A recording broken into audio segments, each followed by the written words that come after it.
And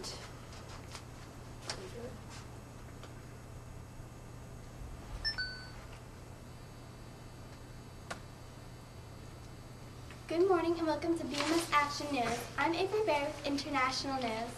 On Wednesday, March 19th, Michelle Obama had packed her bags for a week-long trip in China, but she's not alone. Her mother, Marion Robinson, her daughter, Malaya, 15, and Sasha, 12, accompanied her on her travels. One major goal was to promote educational exchange programs between China and the United States. 200,000 Chinese students are studying in the U.S. compared to 20,000 Americans studying in China. She also visited high schools in Beijing and the city of Chengdu. I focused on the power of education both in my own life and the lives of many young children in both of our countries. Michelle wrote on her blog from her trip. She shared the story of how she overcame many obstacles, including teachers who told her she was aiming too high to earn a college degree from both two highly ranked universities. Historically, the two countries have had a difficult relationship with differing opinions concerning trade in electronic surveillance, spying, and human rights. 14 First Ladies have visited China in the past, including Hillary Clinton and Laura Bush. I hope Michelle Obama had a great time and got her message out for everyone to hear. I'm Avery, signing off.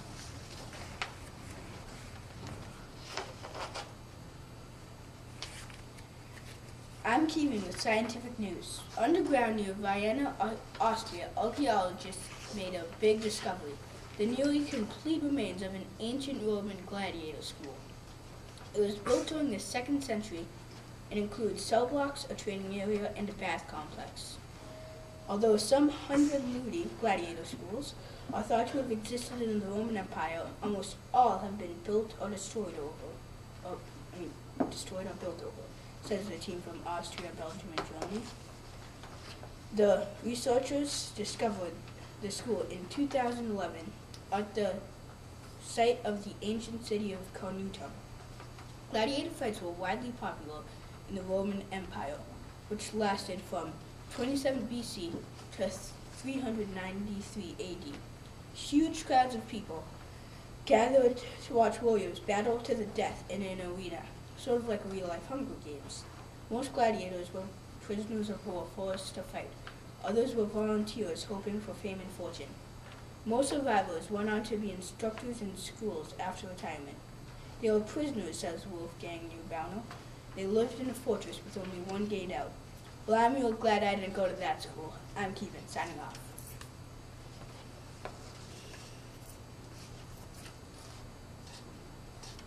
I'm Jillian with National News.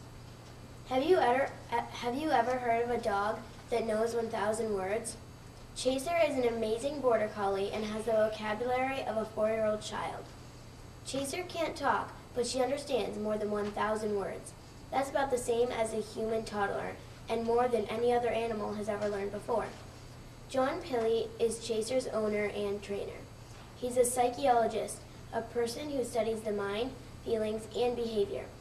When he adopted Chaser in 2004, he wanted to see if he could teach her more than 200 words. That was the previous record set by another border collie named Rico. After just 3 years, Chaser had learned 1,000 words, including the names of 800 different cloth animals, 116 balls, and 26 frisbees. Why so many toys? Pilley explains that dogs are a lot like human toddlers. They both learn best through play. He says, to teach Chaser the name of a new object, Pilley would show it to her and say the name up to 40 times. Then he would hide it and ask her to find it. Chaser loved this game and would play for 4 to 5 hours a day. To keep up with Chaser's learning, Pilley would buy bags of toys at the Salvation Army stores. Eventually, he got bored with teaching her new words and began teaching her how to understand simple sentences. Could your dog do the same thing? Yes. According to Pilley, he believes that any dog can learn as much language as a young child.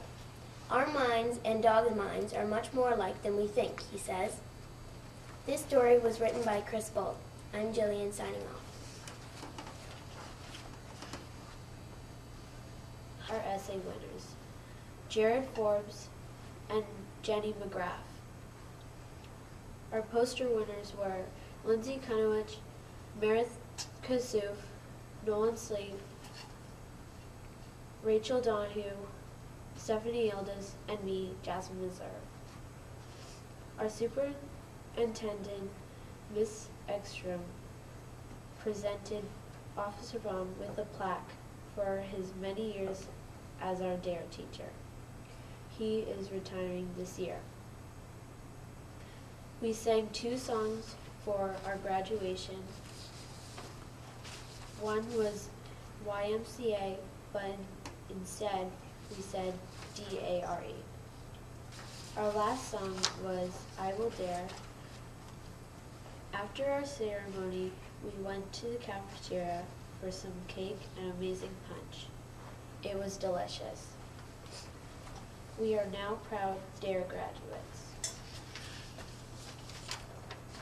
Happy birthday to Will Cranford, Callista Fitzsilva, John Coleman, Lindsay Kunowich, Ashley Flynn, and Mrs. Anderson. Come down for your birthday pencil. I'm Jasmine signing on.